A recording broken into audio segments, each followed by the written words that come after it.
practice. I want to thank you for joining us today. These are recorded sessions, so for those of you who are members, can go on the website and view our past 2 sessions, an introduction to arbitration and cognitive interview, as well as our regular meetings. This is also our membership drive, so I encourage you to tell your colleagues about this Academy presentation. Colera provides an opportunity for neutrals, management, and union representatives to network, as well as to keep abreast on labor and employment issues in the industry. We also have a monthly meeting on the 3rd Tuesday of the month to discuss current topics. Our next month topic is remote workers, vaccinations, and other work-related issues in the pandemic. I encourage you to join us on Tuesday, February 21st at 11:30. We have made application to have these sessions approved for CLA credit. So throughout the presentation, you will be receiving notifications to verify your attendance with the Supreme Court. Now we have a dynamic duo presenting today, Arbitrator Sherrie Passmore and Arbitrator Elizabeth Wiesman.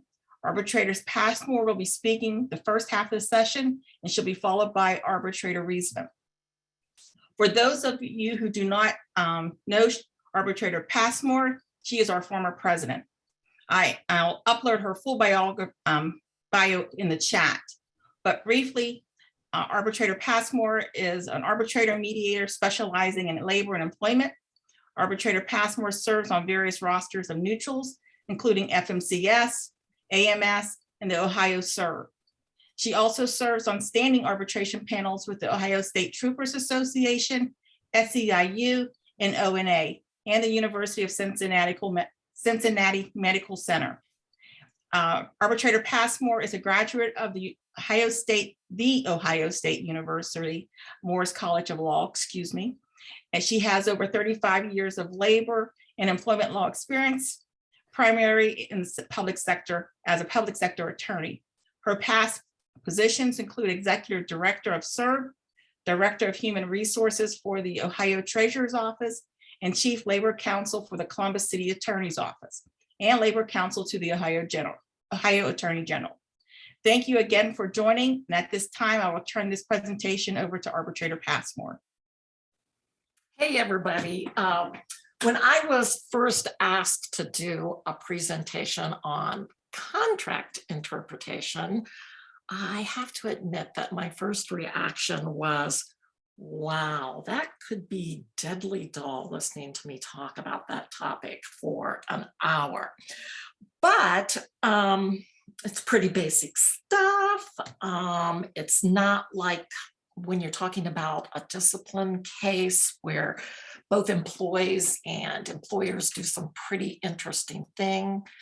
However, I couldn't really say no to Colera, especially when the ask came from Mita Bass, who has worked tirelessly for Colera in making the great organization that it is today. And after thinking about it, I realized that it's really an important topic. It also raises some pretty interesting issues in cases. But in terms of its importance, it really is the main function of an arbitrator. It's what arbitrators do in each and every cases, whether it be an interpretation case or a discipline case. There are invariably issues of contract interpretation that come up in those cases. So it's important to us to take time, sit back, review some of the basics, and also understand how those basics work from an arbitrator's perspective. At this point, I'm going to attempt to share my screen with you, my PowerPoint presentation, and I have to admit that when it comes to a lot of technology things, I'm not super savvy. So let's see if I can make this work the way that it's supposed to. So let me try this here. Bring up my PowerPoint presentation. share. All right. And I think there's a different way for me to share this. Let me see how this works for all of you. And Nita or Bernadette, if you can give me some feedback. I'm going to try it from Presenter view. presenter view. Yeah. Okay. So can everyone see the main screen that says contract interpretation? We see your notes too, Sherrie. If you Do want you to see my do, notes too? we Down do. at the bottom? If you want to do the play from start, Okay. makes the slide full screen. Oh, okay. I can do that. You can end show right where you were And show. and then hit the play from start. Okay, play from start. All right. That's my presentation title and info. And here's the purpose today. In thinking about doing this presentation, I believe that it serves two main purposes. It serves as a resource for advocates in preparing for arbitration. So you know the types of things that arbitrators are going to be looking at and how they might handle those particular factors.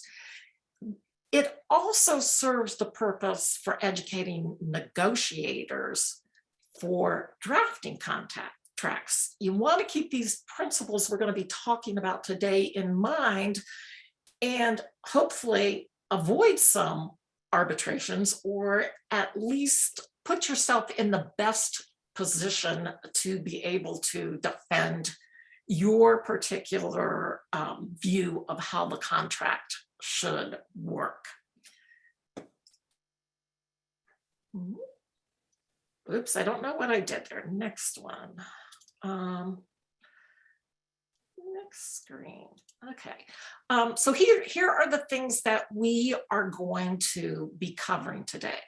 We're going to talk briefly about the goals of contract interpretation, the approaches, the two approaches that arbitrators take, objective versus subjective.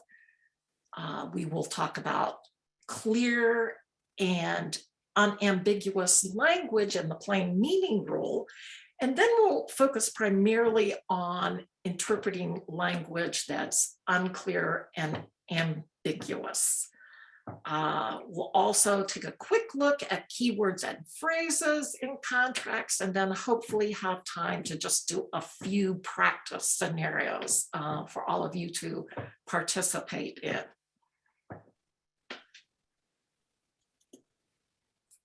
The primary goal of contract interpretation is to try to figure out what the parties meant it to say and what that meaning was at the time the contract was made. Ideally, we're able to determine a meaning of a provision that reflects exactly what both parties had in mind. But let's be serious, that's not an easy task. People don't always have the same thing in mind. Sometimes parties just have different things in mind. Sometimes parties will leave contracts intentionally vague for the sake of being able to get a contract and dealing with the issue of what a particular contract provision means later if it becomes an issue.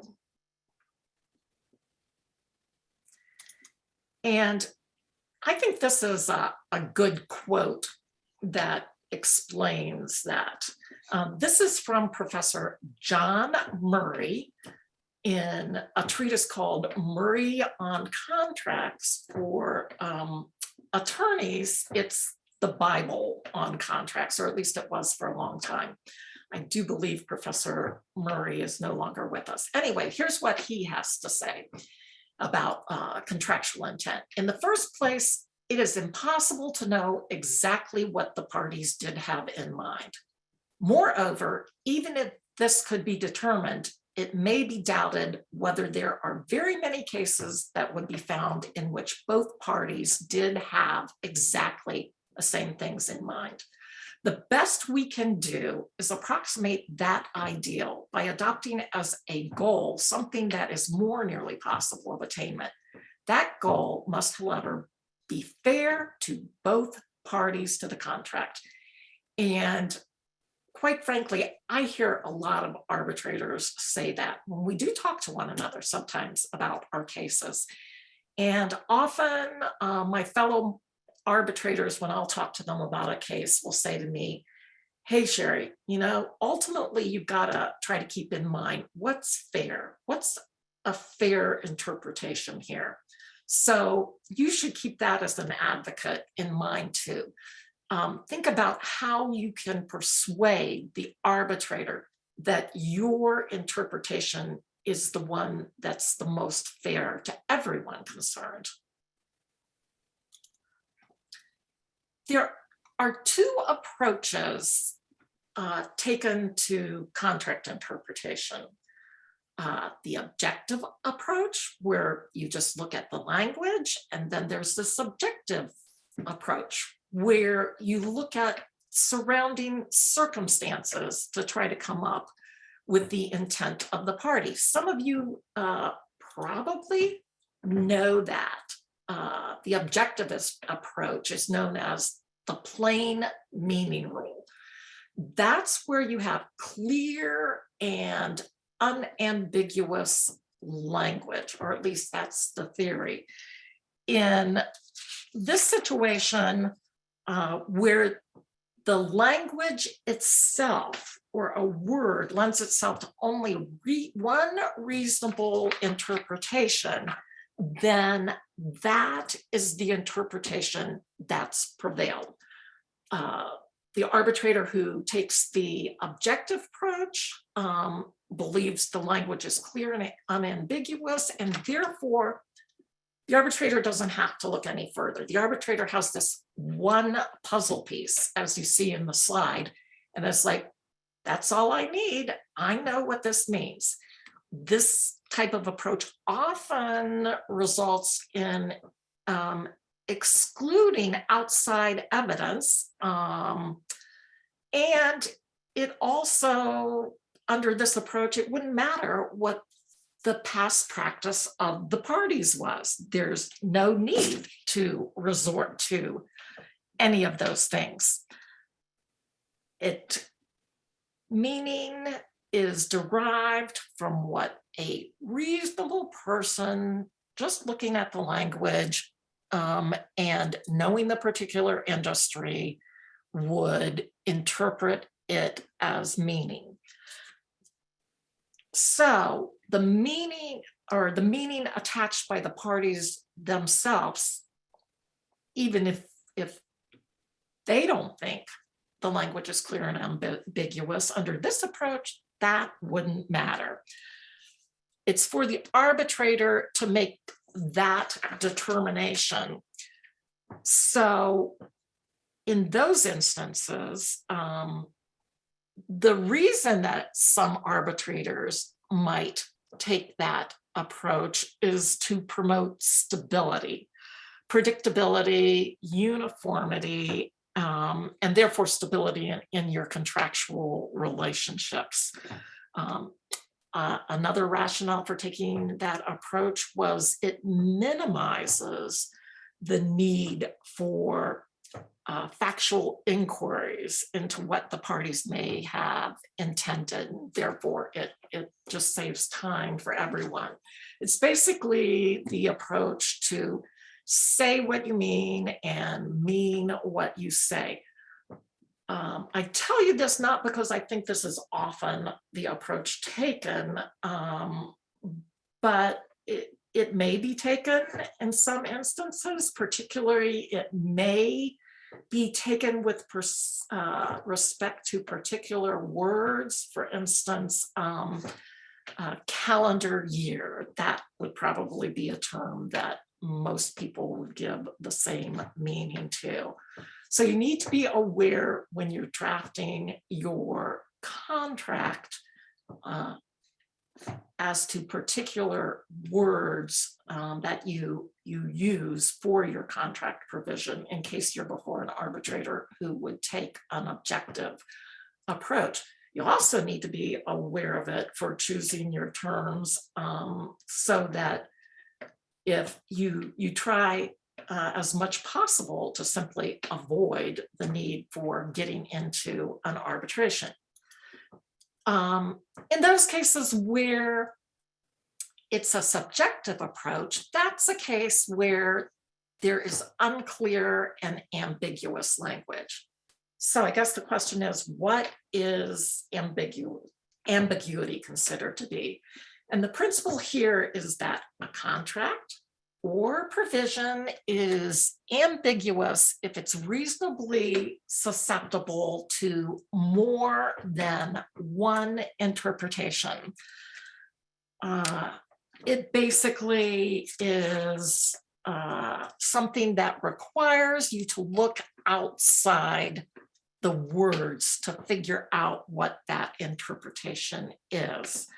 And I would note, however, though, just because one party says the terms are clear and unambiguous doesn't make it so. So let's now turn to factors that an arbitrator would consider in determining whether something is unclear, if something is unclear and ambiguous. One of the first things that I shouldn't say the first things, one of the things that an arbitrator is going to look at is, what was the intent of the parties when they negotiated the contract? Most arbitrators will find what the parties believed when they were agreeing to a particular provision to overrule a strict reading of the actual language. So if you have good evidence of that, you can defeat an argument that a provision or a particular word is clear and unambiguous. If you intend to use this factor as part of your argument as to what a particular ambiguous or unclear term means, then you'll need to look back at bargaining committee notes, initial demands, how language differs from previous contracts, and other documents relating to what people were thinking at the bargaining table. So some basic principles here. If a party fails in negotiations to obtain a specific provision in a contract, it's unlikely that an arbitrator will read the provision you weren't able to obtain. It's unlikely the arbitrator is going to read that language into a contract. However, if a party withdraws during negotiations a proposal and states that its withdrawal does not prejudice its provision, its position that the provision already exists in the contract, the proposed withdrawal generally is not going to be held against a party by an arbitrator.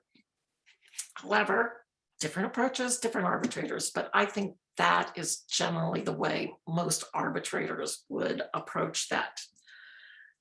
Also, you should be aware that where the meaning of a proposal is not communicated by one party to another in negotiations, the party who fails to communicate its meaning is going to be at a disadvantage. before the arbitrator. Things that are indicative of what both parties knew and were aware of is what's going to be persuasive. In addition to using the testimony of negotiators, arbitrators do find that the details of the bargaining history, including negotiations minutes and text documents that were exchanged between the parties, to be persuasive. Another caution though, if you have, quote, off the record communications, those are not going to have any evidentiary value, since those are considered to be privileged. So those aren't going to come into play if the parties recognize at the time they're having these communications that these are off the record discussions. So what has the most weight is what the parties say to one another, and that's on the record that you can produce evidence of. And as in other cases, arbitrators are going to tend to believe what you document in writing, as opposed to each party getting up and saying, well, here's what was said at the table. No, here's what was said at the table. So documentation, as in many cases, most cases, is going to be a key factor here. Another factor, which you'll see up there in the middle of the slide that's on the screen, is has either party permitted a certain interpretation over a period of time without any sort of protest or appeal. If, say, the employees let an employer get away with using their interpretation of the language for several years before anyone files a grievance, don't expect an arbitrator to rule in your favor. I'm not saying that's never going to happen. I'm just saying that you will make a much more difficult case for yourself in that situation. Another factor, which you'll see up there on your screen, is what has been the employer's practice in the past. How have they implemented this particular provision? Take a look at that. I'm not really going to go into any detail about what constitutes a past practice, but I want for you to be aware that past practice can be a key factor in proving what the intent of the parties was. Sometimes it fills in gaps in the actual language, which helps an arbitrator to understand that intent, or it demonstrates how particular language was implemented. In all of those cases, it can be a very powerful piece of evidence before an arbitrator in seeing behind what was in the minds of parties based on how they acted. Like people say, actions speak louder than words. And this is true in contract interpretation and how arbitrators tend to view things. Now, there's also a factor at the very bottom that some of you may notice is upside down. In case you can't read upside down, let me read it for you. Would one interpretation bring about a harsh or nonsensical result? I have to admit that the truth of this is that when I was making this slide, I don't know how, but this ended up upside down. And I couldn't figure out how to flip it over. And I fussed and I fussed and fussed about it. And then I thought to myself, you know what? I think this illustrates the point. It has produced a nonsensical result. So I decided to leave it here. Anyway, that's my explanation. But if one party argues a position for interpreting a contract provision that just has a crazy result to it, doesn't make any sense. If you can convince an arbitrator of that, the arbitrator is going to probably go with your approach if it is reasonable in light of everything else. So that's yet another principle of contract interpretation. I was going to ask here if anyone, and probably no one will volunteer, but can anyone think of a time where a crazy interpretation of a provision was argued that would just have a crazy result to it? Anybody out there? Do a raise hand.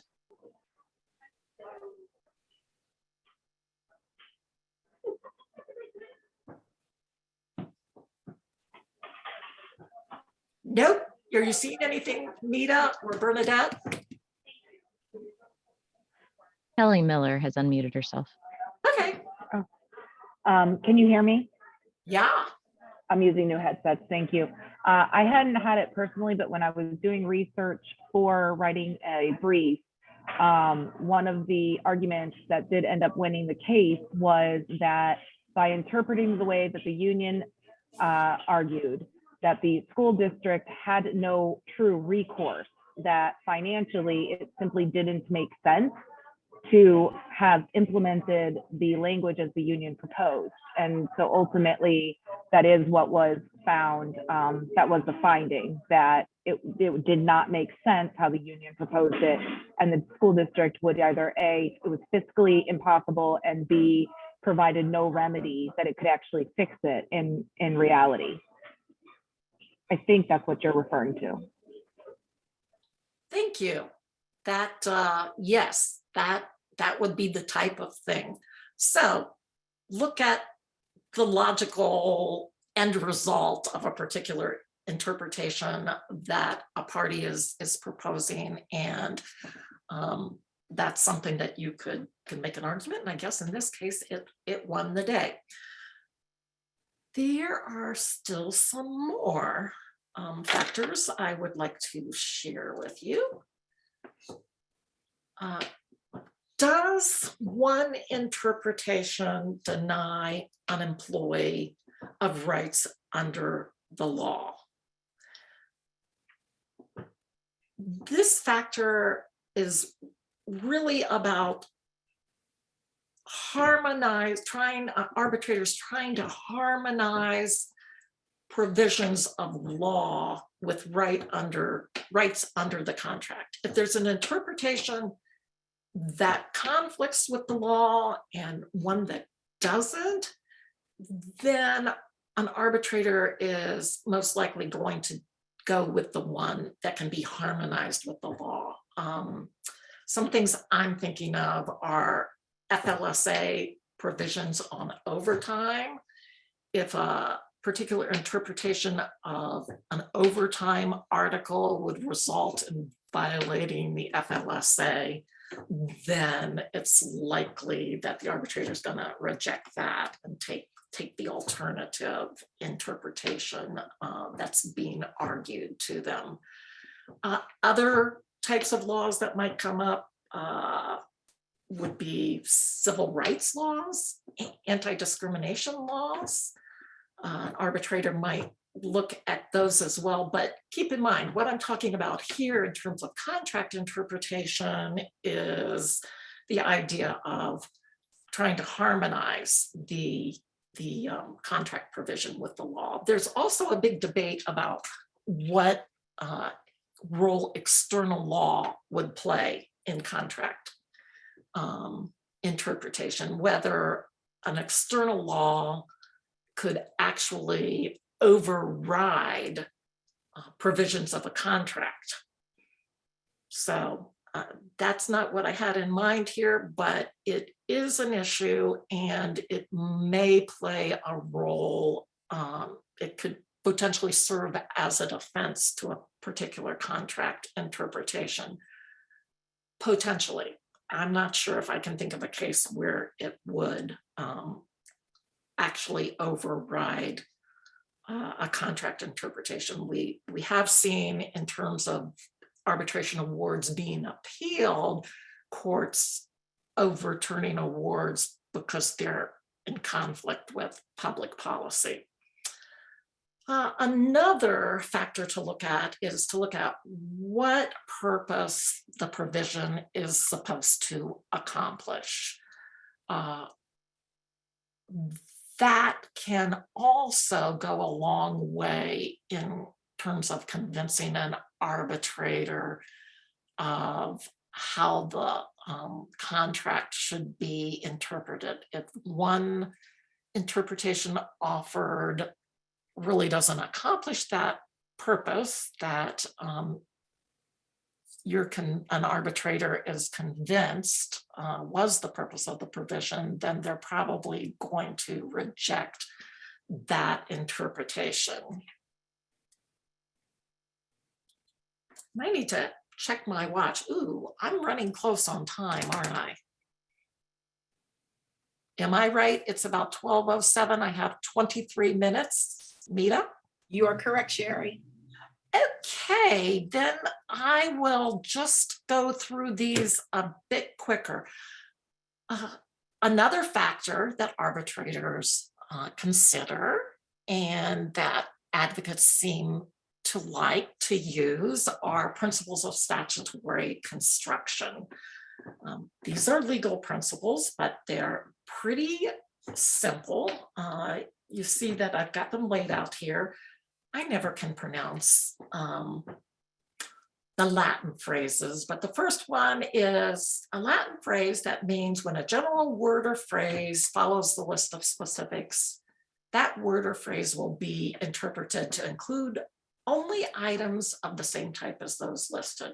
So if you're gonna do a list, either make clear that the list isn't inclusive, or make sure you get everything you want into that list.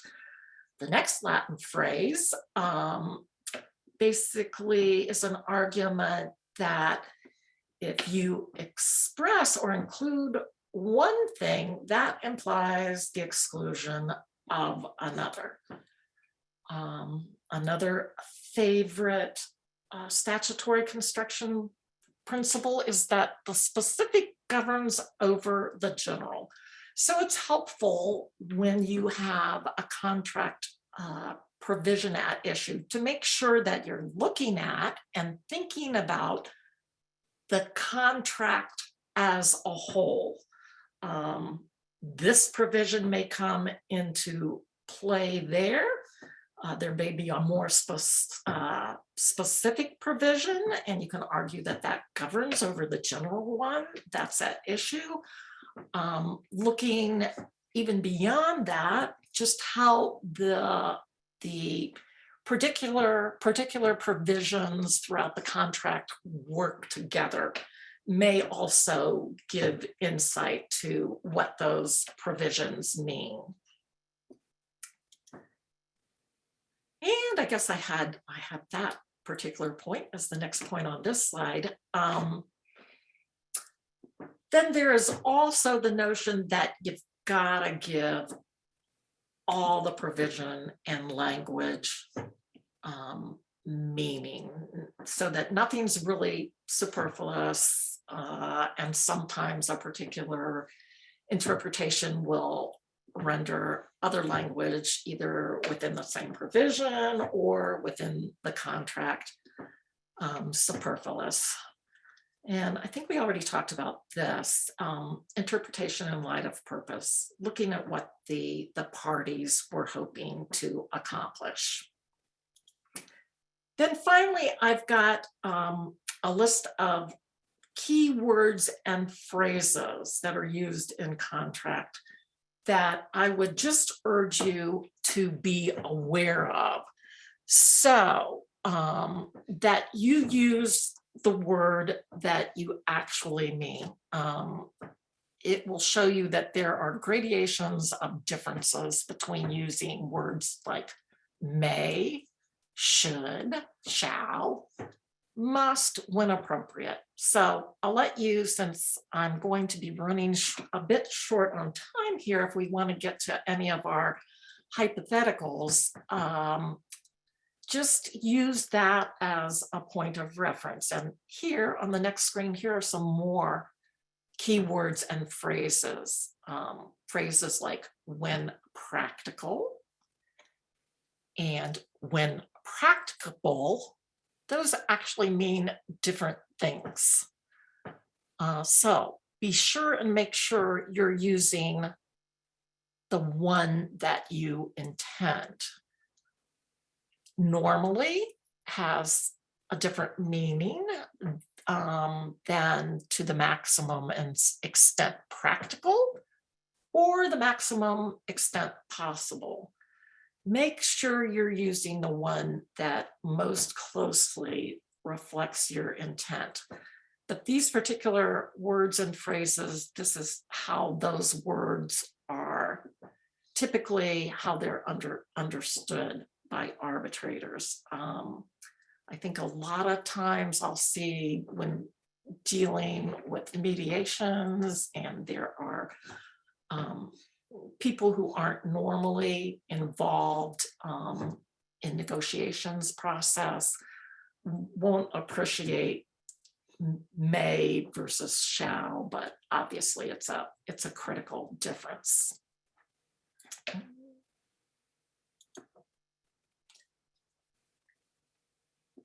Now, I think I will go back first.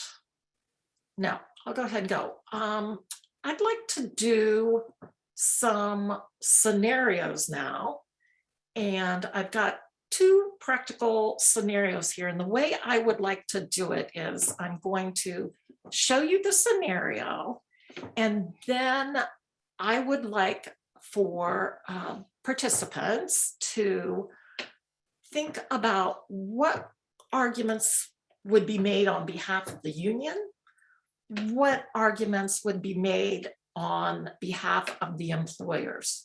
And here's the rule. You can, please feel free in making your arguments to add more facts to the scenario. I know that people, when we do these scenarios, one of the, sometimes the beefs of the people that are on the panel where they're asked to respond to the scenario is, oh my gosh, this little one page or several paragraph scenario really just doesn't encompass everything that might come into play. And it's impossible to put all those factors here just in a short scenario presentation. So is the first one. All right, contract is terminated and employees go out on strike. Many employees end up crossing the picket line. The employer hires permanent replacements. Bargaining continues to reach an agreement to break the log jam, so to speak. The employer proposes the following. Article 1, definitions. Actively employed means actively at work, on vacation, or on FMLA or military leave of absence. Actively employed does not include, and I can't see my screen here, does not include, does not include leaves of absence other than FMLA and or military leaves or layoffs. A signing bonus of $1,500 for employees actively employed at the time of ratification. Union accepts employer proposal. Employees return to work. Employer states it intended to deny bonus for employees who were on strike because they were not actively employed. Union, what arguments are you going to make? Or really anybody, you don't have to be a union person, but what arguments might the union make that this particular contract was violated, what would you argue with contract interpretation? I see we have Pete Hamlin has his hand raised. Pete.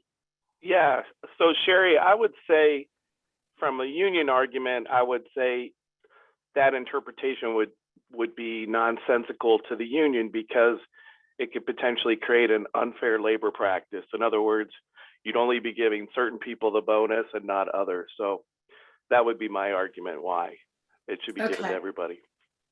Okay. Any other principles that might be at play here that the union could argue?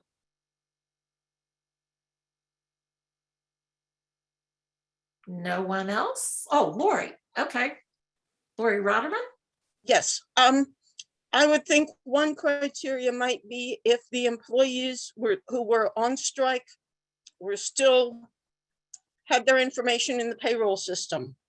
Even though they weren't currently receiving checks, if they were still in the system as an employee, that would seem to qualify them. Okay. Anybody else?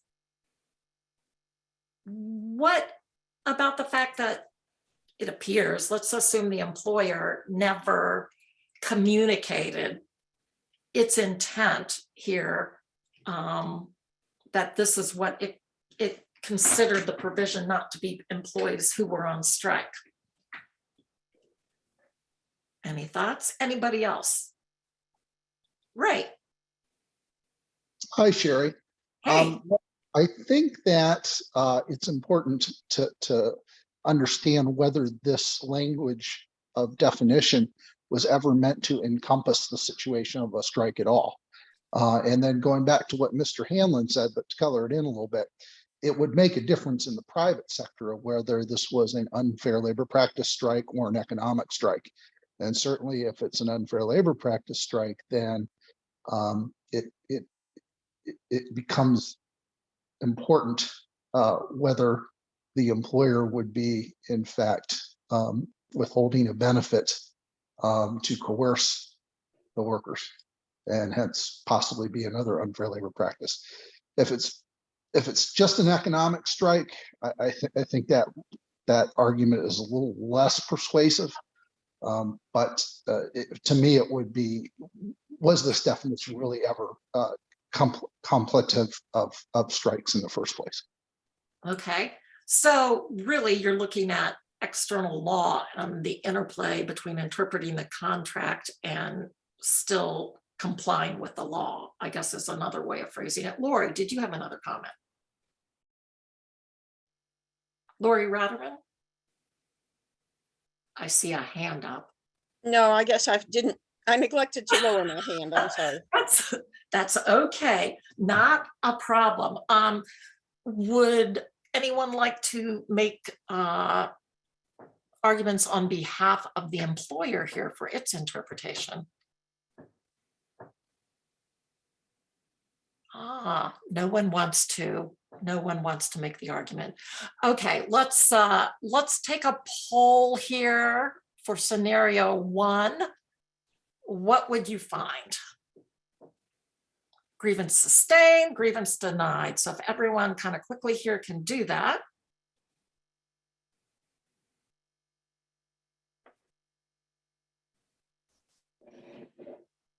Do we have votes?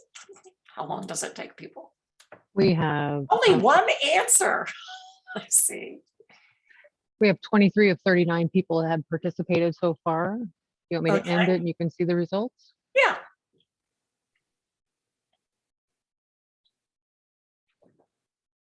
Oh, grievance sustained is what I see here. So, let me see here. Whoops. Let me close that. Come back to my screen here. How did I? So there you go. That's our result. Grievance sustained. You see, all the pieces of the puzzle fit together. That was my thinking. Took me a long time to put those pieces together. Just as it does in a real contract interpretation case. Okay, let me go back to scenario 2. Grievant has been a firefighter with the city for 25 years. He and another firefighter at his fire station do not get along. Over the past few years, the two have had a number of physical and verbal altercations. The city investigated each incident, but was not able to determine who was the aggressor until the most recent incident. And in that situation, they suspended the grievant for 2 days. After grievant served the suspension, the city received a letter from an attorney representing the firefighter, the other firefighter, not the grievant. The attorney alleged the grievant had been bullying his client for years and, I see I have a big typo here, demands that the city prevent the grievant from having any contact with his client. He reminds the city that under state law, it's under a legal duty to maintain a hostile-free workplace and to prevent workplace violence. Shortly thereafter, the city temporarily reassigned the grievant to a different fire station. The union filed a grievance alleging violations of seniority, the seniority article, and the article concerning discipline. All right, you got the facts. Let's look at the contract provisions. Here are the contract provisions. Got the provision on management rights. I'll leave it up there. Oops, I'm sorry, I lied. And you have a discipline article, a seniority article. So take a moment to look through those, keeping in mind that a violation of seniority and rights under the discipline article have been alleged to have been violated. And if whenever anyone's ready to make an argument for the union, please raise your hand.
Lori Letterman, thank you. It took me a while to work around it because I was thinking of it in terms of the grievant and whether his rights had been violated and so forth. But an alternate way to have achieved the result of removing the two from being in contact with each other would have been to transfer the other person rather than the one who had received the discipline. So the fact that they transferred the person who had received the discipline seemed to imply that they were piling additional discipline onto him. And that would be a violation of the contract you're arguing. Yes, Okay, because that's discipline is outside of the disciplinary structure. got you. That makes sense. Would anyone like to make a counter argument to what Lori has just said for the employer?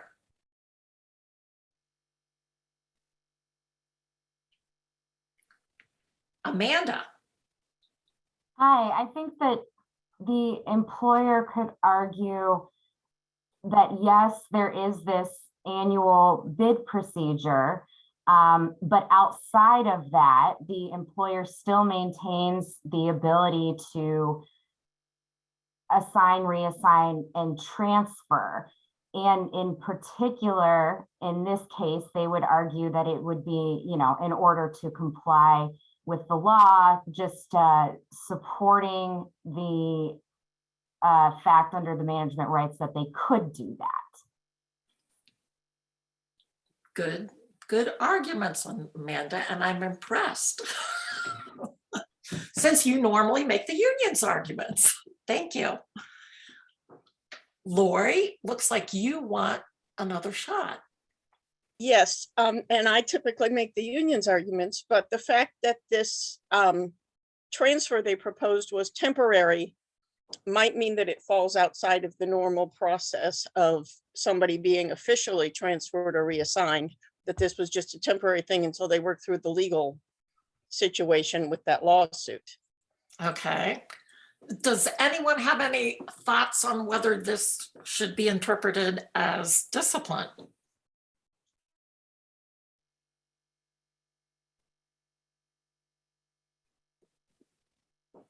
Kelly has her hand raised. Oh, Kelly, hey. Hi, I was just looking at the list. And so one of our notes is about lists and being inclusive. And so when you look at Article 2B, the list for me, I'm looking at it and it says reassign, and that's not part of discipline, it's part of management rights. But then when you come down below 6.1, it doesn't list reassignment as one of the things of discipline. And so then I think that you get into that argument of has this list been inclusive, or if the specifics of Article 2B are more specific than Article 6.1 or Section 6.1.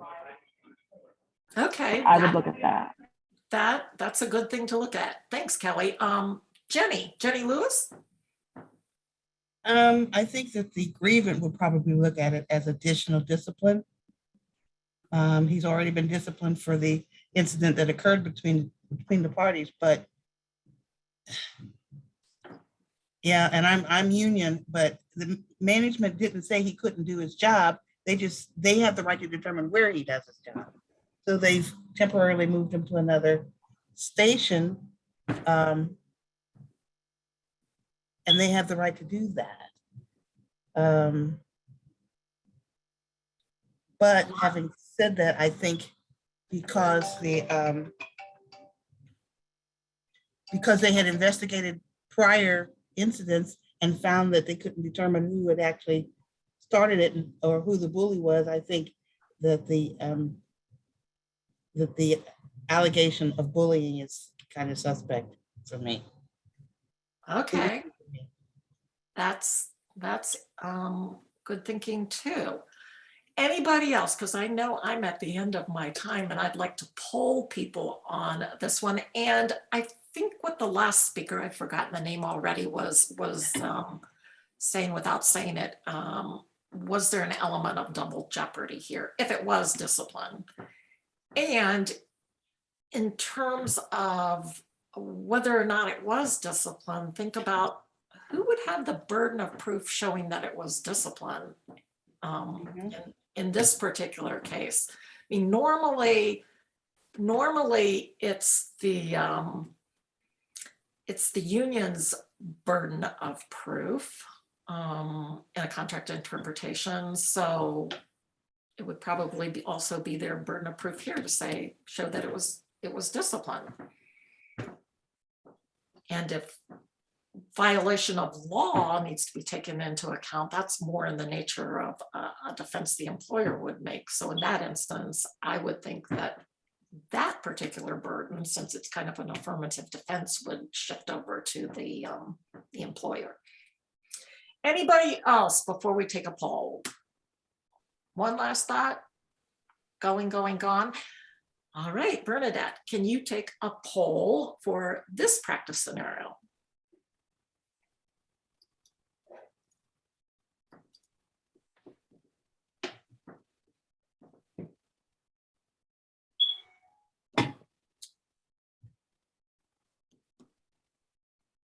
Okay, we have 27, 28, 29 people out of 39. That looks like it's stopping about there. All right, and I'll end it and share results.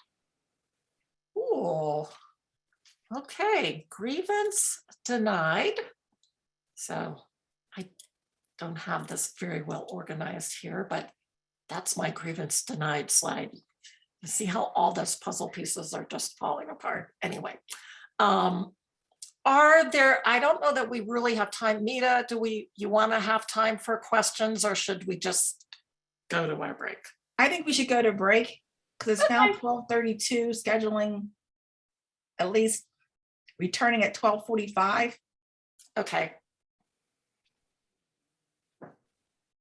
Sherrie, I want to thank you for doing this presentation. I think you did a great job.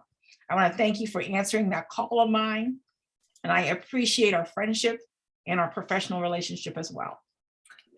Thank you, Mita, and thanks to everybody. Bye-bye. We will be returning back from break at 12:45 for the next session.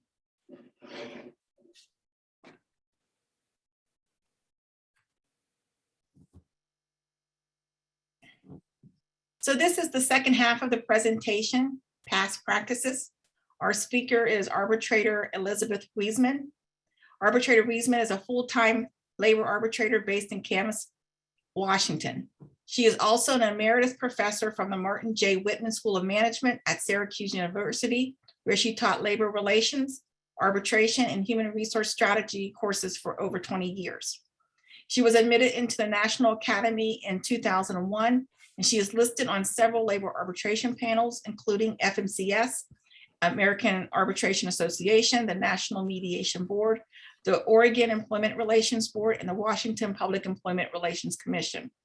Arbitrator Wiesman is the past president of the National Academy's Research and Education Fund, as well as the past president of the National Association of Railroad Referees. She holds a PhD from the New York State School of Industrial and Labor Relations at Cornell University. Arbitrator Wiesman, I'm going to turn the presentation over to you now. Whoa, thank you. On my screen, I'm the whole thing in the center, which is just so impressive. First of all, I want to thank Mita for offering me this opportunity. Some of you have attended Peter Dahlin's sessions on in his labor relations or labor arbitration institute. And invariably he will call whoever's going to participate up and he will say, Bets, I'd really like you to do a presentation on past practice, which was exactly what he offered me the last time when we met in Seattle. And I said, okay, fine. And he said, you have 15 minutes. So when Mita said I have, half an hour, 45 minutes, I was absolutely ecstatic. This is really a joy.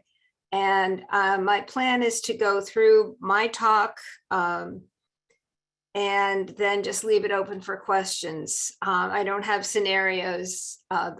Sherrie was way more organized than I am on that. And don't even think about PowerPoint from me at this point. I'm struggling through Zoom with as much grace as possible. Okay, I'd like to start out sort of by thinking about what past practice isn't. It's not, first of all, it's not erratic. It doesn't just happen every once in a while. It's not weather dependent. For example, people aren't counted with absences because it was terribly snowy. That doesn't mean that when the sun is out and the roads are dry, they won't be counted if they skip work. So it's not weather dependent. It's not crisis dependent. So if, as happens sometimes in the railroads, if there's a flooding or if there's some kind, tree falls on the railroad tracks, whatever has to be done then does not constitute a past practice. It's just handling an unusual situation and getting through it. But that doesn't mean that it in any way, any part of it will constitute a past practice. It also is not special event dependent. And I use this because it came up at one point in a meeting of the National Railroad Association where I think it was the Republicans, I can't remember, but one of the political parties was having a convention, the quarterly convention to nominate candidates at the McCormick Center in Chicago. And for those of you who know Chicago, the subway trains, I'm from New York, they're subway trains. Subway trains go underneath the building. Well, that's obviously a security risk. So they tried to figure out how they were going to eliminate most of the trains and rebuild part of the tunnel so it was bomb-proof and all of those things. Well, they did a whole lot of relocation and repositioning of personnel so that nobody lost work. But management at that point was allowed to reassign all over hell and gone. That doesn't mean that they retain that right going forward. It was a special event. It was special event dependent. So that's not a past practice. It is also something which, even it goes on for a while, if it's something that's known only to one side of the employer union relationship, that doesn't count. If the other side doesn't know about it, it's not a past practice. I've had cases where employees, because they're in sort of a remote end of the factory, were leaving 10 minutes early. And then they said, well, we've always done that. Well, management's office is on the whole other side of the plant. They never saw it. So that's not a past practice. If one party doesn't know about it, it doesn't constitute a past practice. It just constitutes, okay, you got away with it. It'd be the same thing as if the employer were shorting employees' checks by $5 and none of the employees noticed. I don't know, most of you have received pay slips and they have so many deductions on them. It would be difficult to tell what was what. So sometimes employees will miss it. That doesn't mean the employer gets to keep doing that if it is discovered. Past practice also can't be considered something if it happened over a short period of time. Now, this whole short period of time is a problem. How short a period of time always comes into it. And that's my favorite part of past practice actually is how messy it is. It has all sorts of areas for debate and possibilities. And so the definition of too short a period of time or too long a period of time will depend partly on the parties and partly on the arbitrator's common sense. If it is something that is already clearly defined in the collective bargaining agreement, and I think Sherrie made a very good point of that, if something is absolutely clearly defined in the collective bargaining agreement, it's unlikely that a contrary practice is ever going to make it as a past practice, because an arbitrator will take a look at the contract. The contract is sacred. It's an agreement between the parties. So it's unlikely that that would constitute past practice. So let's see what is generally an acceptable standard of past practice. First of all, a past practice should be consistent over time, unvarying in nature and predictable. The company always lets you leave 20 minutes early if there's more than 2 inches of snow. All right, that's obviously event dependent on the 2 inches of snow, but every time there's more than there's 2 inches or more of snow, they let everybody out early.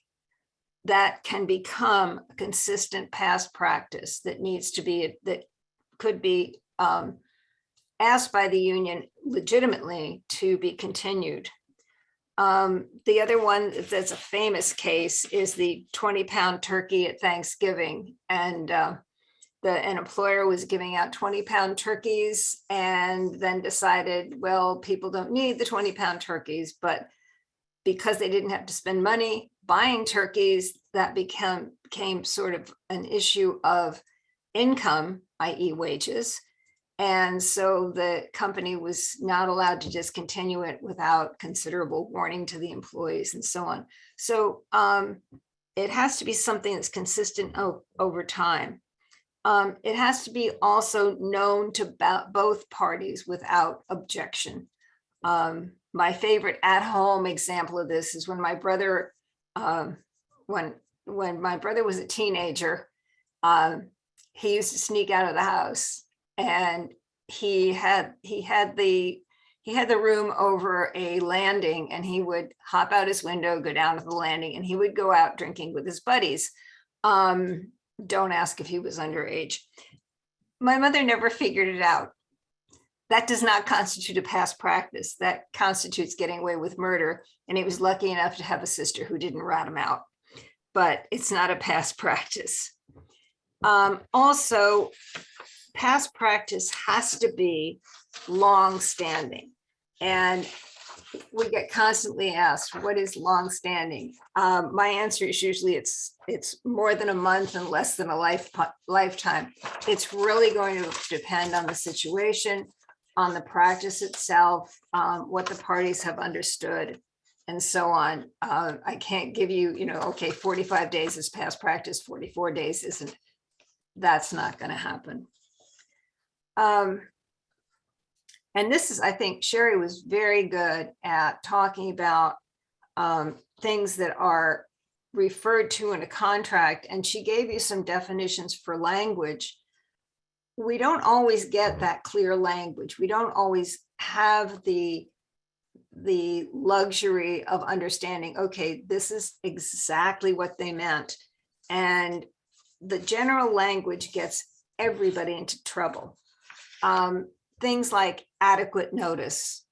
We've all the arbitrators that I know of have had cases where, for example, if there's notice that the employer is going to use you for overtime, they tell you 24 hours ahead of time. And somebody looks at the contract and says, well, that's not adequate notice. I've got to plan childcare. I have to plan how I manage the doctor's appointment that I was supposed to have, and so on.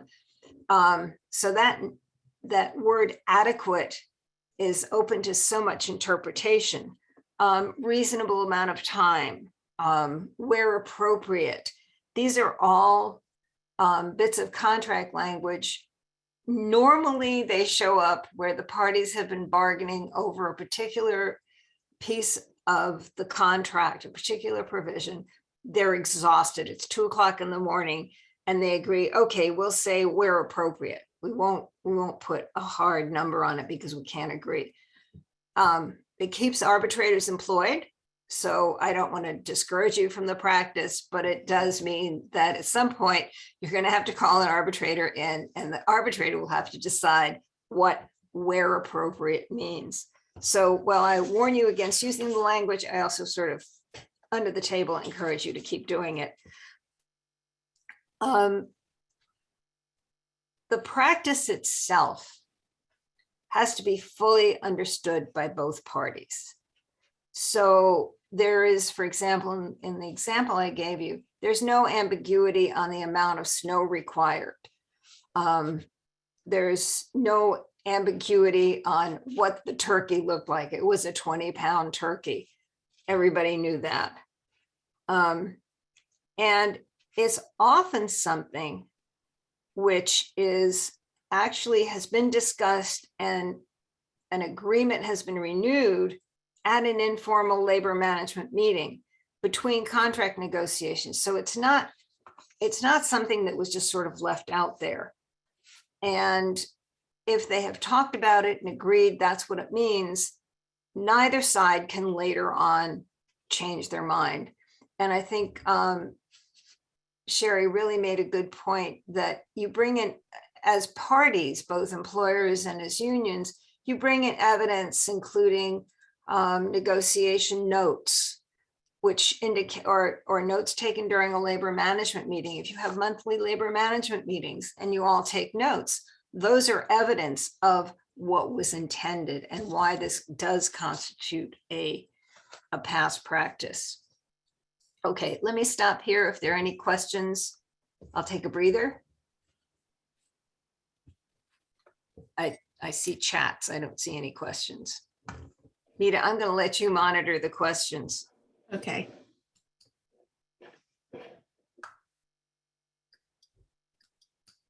Okay.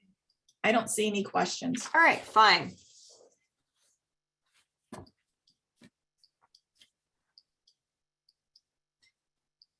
Now, past practice generally comes up, and Sherrie alluded to this. It comes up in arbitration. And when it is argued successfully by either side, there are some characteristics to the argument that you can pretty well depend on. First of all, if past practice is used to clarify ambiguous or general language, for example, the school district will not transfer teachers except with adequate notice. Okay, well, that's a doozer. I mean, that's very vague. On the other hand, if there is some documentation that can show that the school district gave teachers 6 weeks warning before they transferred them to another location, they've never given them less, sometimes they've given them more, but never less than 6 weeks. If they suddenly do 1 week, okay, you're over here in this other school, yeah, that's going to argue that the past practice clearly gave meaning to what was apparently ambiguous language, and the teachers union will win on that one in normal circumstances. There is also the second way that people argue, or parties will argue in arbitration, is when they're using past practice to clarify what appears to be clear language, but may not be. For example, if you say the union 10 days notice, or the employee who wishes to have days off will give the employer 10 days notice. Days, as most of you have experienced, can be calendar days and working days, or just weekdays. And if it's weekdays, you may be eliminating people who have a weekend shift. So the past practice in that case will in fact inform how the word days is to be interpreted. And it helps the parties understand what it means here, and presumably in future negotiations, they'll make it more clear. And then finally, past practice is argued to fill in where the contract is silent. If there is something that has been mutually understood in unvarying past practice, for example, in some industries where they have to wear protective equipment, protective clothing, protective masks, and so on, employees are allowed on a regular basis to change out of that equipment back into their street clothes within their work time. So if they're done at 5 o'clock, they can go in at 4:45 and they can change out of their personal protective equipment and they can and into their street clothes. If that hasn't been mentioned at all in the contract, but it has been an absolute unvarying policy that everybody knew about, employer and union alike. It's unlikely to be able to be changed without negotiation.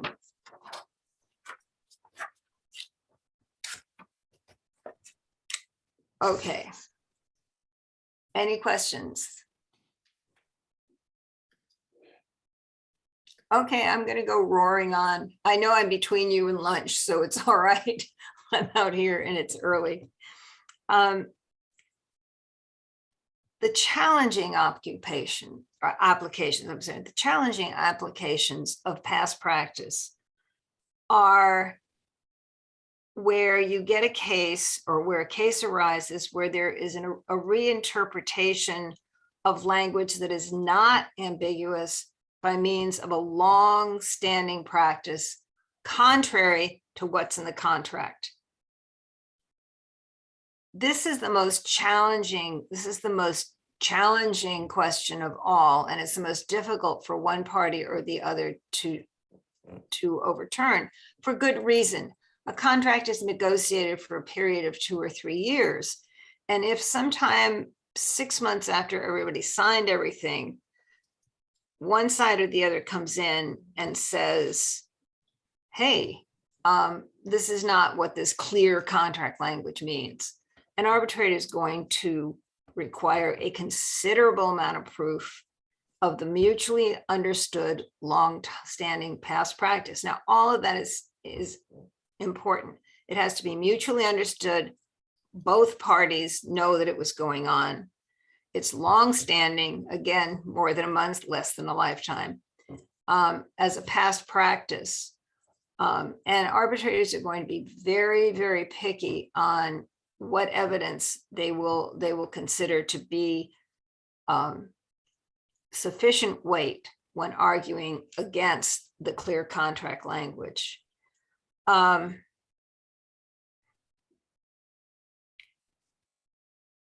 Another challenging issue for arbitrators comes up when the parties have been ignoring clear language. And the employer, more often the employer than the union, but sometimes the union, suddenly insists on compliance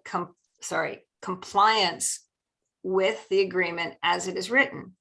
And before this, they have not required adherence to a certain clause in the agreement. And now suddenly they decide they want to insist on this. They have a right to. It's a contract. Both sides agreed during the negotiation. But most arbitrators will find that in a situation like that, at a minimum, the employer has to give the employees notice. So if we go back to the issue of changing out of your personal protective equipment before the end of your shift, and the employer says, you know, people have been abusing this, and the contract clearly says personal protective equipment shall be changed out of after the end of your shift. The employer can insist that now it's after the end of the shift, that your shift lasts up to 5 o'clock, you're wearing your personal protective equipment up to 5 o'clock, then you can change out. Before it can enact that, normally arbitrators will expect that the employer has to give some notice so the employees can prepare themselves, they can get used to changing their work habits, whatever it takes. So even sometimes where there's clear contract language, there will be a hiatus between the time that one side or the other, the union or the employer, can insist on the clear contract language versus what the practice was for years and years and years. And normally, whichever side is asking for the insistence on the clear language, they probably will be asked, they most likely by the arbitrator, they will be expected to come up with a really good reason for doing so. Remember, the employment relationship is an ongoing relationship, and you don't want people niggling at each other. You don't want them surprising each other. So an arbitrator realizes that this is a long-term thing and a long-term issue, and will expect that notice needs to be given.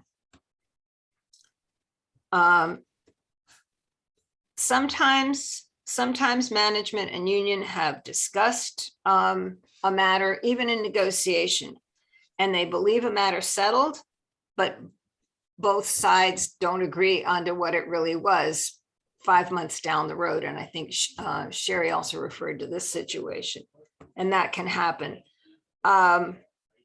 For example, the contract language can be nonsensical and nobody really noticed it. Sometimes actually it's just a typo, and they both proofread the contract and said, yes, the contract looks fine. They've all signed it. I had one case in which the contract provided that the employer would pay for the purchase of work shoe twice a year. Well, unless your employees are going to be hopping about, one would suspect that this meant to refer to work shoes, i.e. two. So we actually went to arbitration on it, which sort of tickled me. Neither side was particularly arguing that it should be one shoe, and they both admitted they hadn't proofread the contract properly. It's a very short arbitration, but those things do happen. People don't proofread. Dates can get wrong and so on. So sometimes they'll just say, well, this is the way we've always done it. This is the way it obviously should have been written. And even though we agreed to it, it's not right. Okay, one more wrinkle, as if this isn't enough of a intellectual morass for all of you. There's a key question during deliberations regarding a past practice. And the question is, did one party or the other attempt to formalize or change a clearly articulated practice in the contract during past contract negotiations and fail?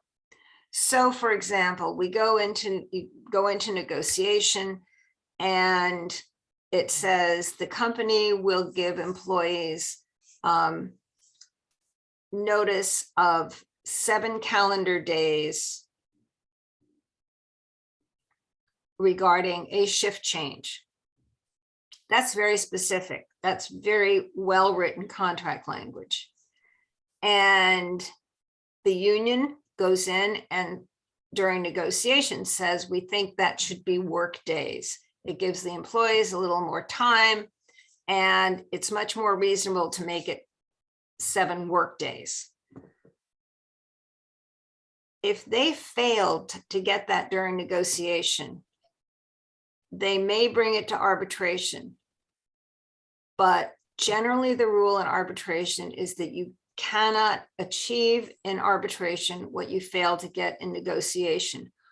We are not, as arbitrators, supposed to get into making up what you meant or making up what would have been proper.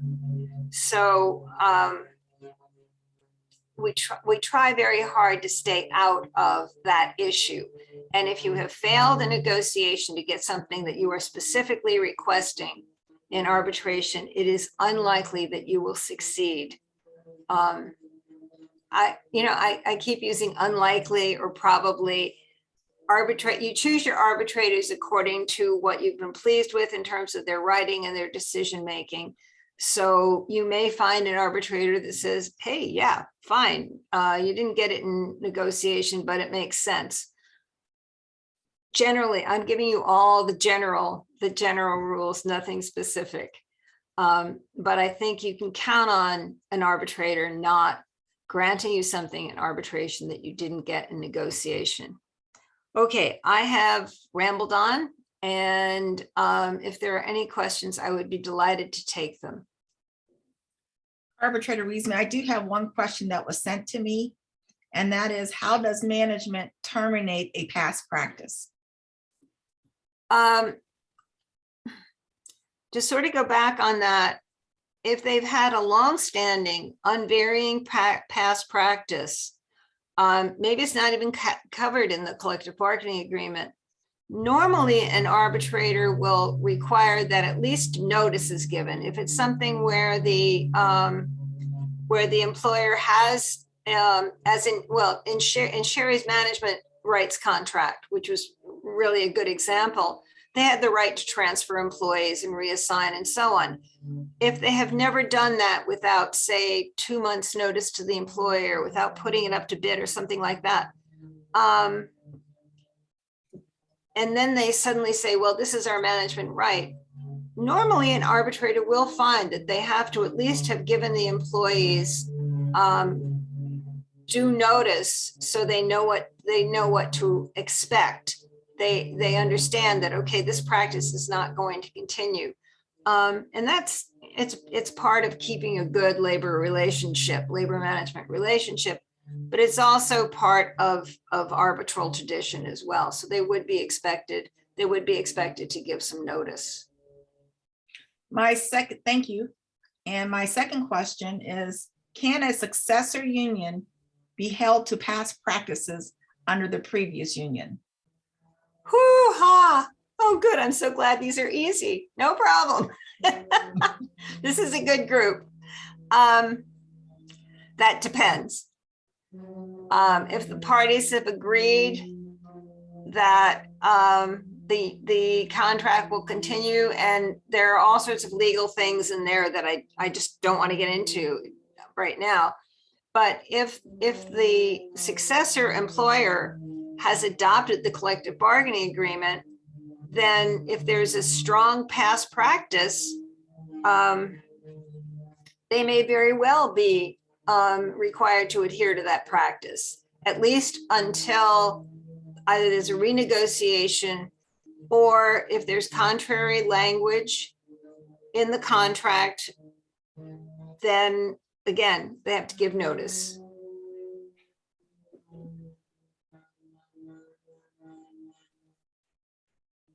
Do I have any other questions? Okay,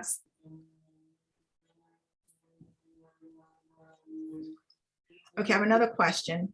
Are you aware of times the Christmas turkey has been considered a gratuity or a benefit? It depends on the arbitrator. Yeah, and sometimes it depends on something as extraneous or as sort of unusual as what the wage rates are. If these are basic wage people, in the old days making $7 an hour, and you give them a Christmas turkey, that's a huge chunk of income difference for them. If they're locomotive engineers, maybe it doesn't make so much difference. So I think the circumstances are going to determine whether this is an occasional bonus out of the goodness of the heart of the employer, or whether it's something that the employees could expect. And also the duration. I mean, if they've been doing it for 20 years and then suddenly stop, I think it's more likely to be viewed as part of their compensation package. Now, going back to the prior question on the succession, we got a lot of questions building in here. Does the answer regarding successor unions violate the concept of both parties being aware of the past practice? This is a good group.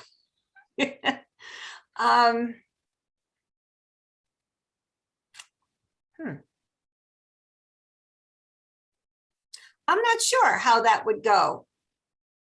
I'm honest with you. I'm good at saying I don't know. I think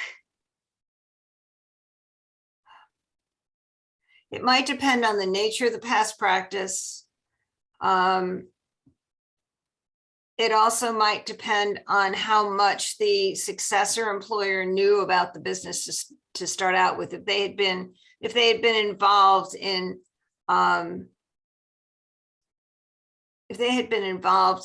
a slow takeover, so they knew what the employees did and so on. So that's going to be an evidentiary nightmare, I'm pretty sure, because it may well be that they should have known. And we get into that wonderful question of did they, if they knew or should have known.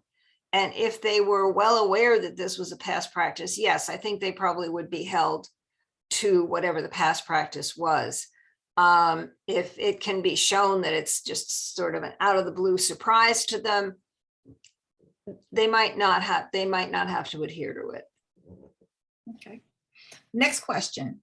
If a union did not get the language in negotiation, but then after bargaining ends, management does act per the language the union did not get, can it be argued that the union can bring this language forward again in a grievance? Wow. Okay, so they wanted it to be, they don't want it to be calendar days. The company said, no, it's going to be, oh, they wanted it to be work days. The company says, no, it's going to be calendar days. That's what goes into the contract. But then the union comes back. I'm not sure I quite understand the question. Give it to me again. If a union did not get the language in negotiation, but then after bargaining ends, management does act per the language the union did not get, Okay. can it be argued that the union can bring this language forward again in a grievance? I don't see why not. I mean, if the employer says, yeah, that's the language in the contract, but here's how we're going to operationalize it, it seems to me they're acknowledging this is the past practice, or this is the practice. And I don't see why the union couldn't bring that up as a possible past practice that the employer either has to adhere to, or at a minimum, give notice that they're going to change it. Okay. Next question. What is your view on zipper clauses and sunset provisions with regard to whether a past practice survives a successor contract? Holy cow. Well, the zipper clause, I mean, you all know the zipper clause just says this is the entire agreement between the parties, and anything else that's been going on doesn't count. Again, I think this would be very evidence dependent. So I can't give you a general rule. You know, I know if the parties are the same, the zipper clause, the use of the zipper clause is fairly clear. If you have a successor contract, if you have a successor employer that's adopting the contract, it seems to me the zipper clause has the same effect. So if there's again, if the standard is, if there's an ongoing past practice going on forever and ever and ever, yeah, the union can certainly come in and say, hey, this has been done forever and ever and ever, despite, especially if it's been done through a couple of contract negotiations with the previous employer. So the previous employer didn't change it, but this is the way they've been operationalizing it. And the successor employer knows that. And this is all going to be evidentiary. The union has quite a burden. But if the union can show that the successor employer knew about this, or that this had been going on for several contract negotiations with the former employers, then I think they may have a winning case. Thank you for that response. That's it for the questions that I have. Does anybody else have any more questions? You can raise your hand. You don't have to actually go through the chat.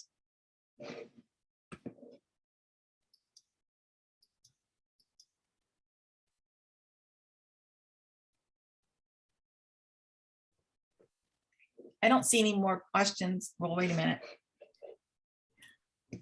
Can you discuss latent ambiguities? I'm not sure what you mean. Ray, why don't you unmute? And maybe you can explain more about your question.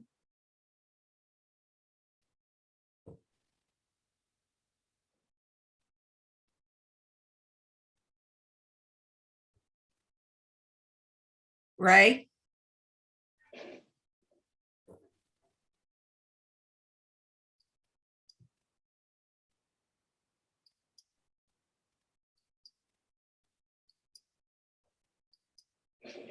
I guess he might be a little bit shy. He generally is not, though. I just don't know what happened to him. Yeah, I'm not sure what he would mean by latent ambiguities. The ambiguities are, they're either there or they're not. I don't know. Well, that's it for the questions. Arbitrator Wiesman, any last words? No, thank you so much. I know it seems like I didn't give you any hard and fast answers, but it's a very messy area. And I absolutely love the questions. Those are the best questions I've had on this, giving this kind of a presentation ever. So I appreciate being invited to this group, and everybody take care, stay well, despite the odds. And thank you very much. Betsy, I want to thank you, and for the audience. I met Betsy through the Railroad Association, and she and I have been colleagues and friends since that time. She is the past president, and I am now the current president.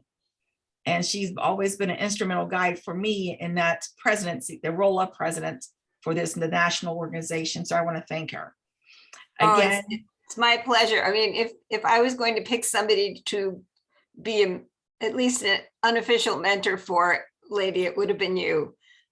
You write beautifully, you think beautifully, just a joy. Thank you, Betsy. The audience wants to know, can you share your contact information? Oh, absolutely. It's just E, C as in Claire, E as in Elizabeth, C as in Claire, Westman, WESMAN @gmail.com. And I'd be delighted to take any other questions, especially because by email, it would give me a little more time to think. Thinking on my feet, good Lord, you guys are tough. With an educated crowd, right? Oh my God, they were fabulous. Yes, yes. So our next presentation is on just cause for next Friday. For those of you who have not registered, our speaker is James Ellis. He's an arbitrator out of Detroit, Michigan. He's also on some panels within the state of Ohio. So I encourage you to join. Again, ask your other colleagues, share them this information. If you enjoyed these presentations, maybe they might join as well. This is our membership drive. I think we have enrolled over 40 new members for this session, for this calendar month.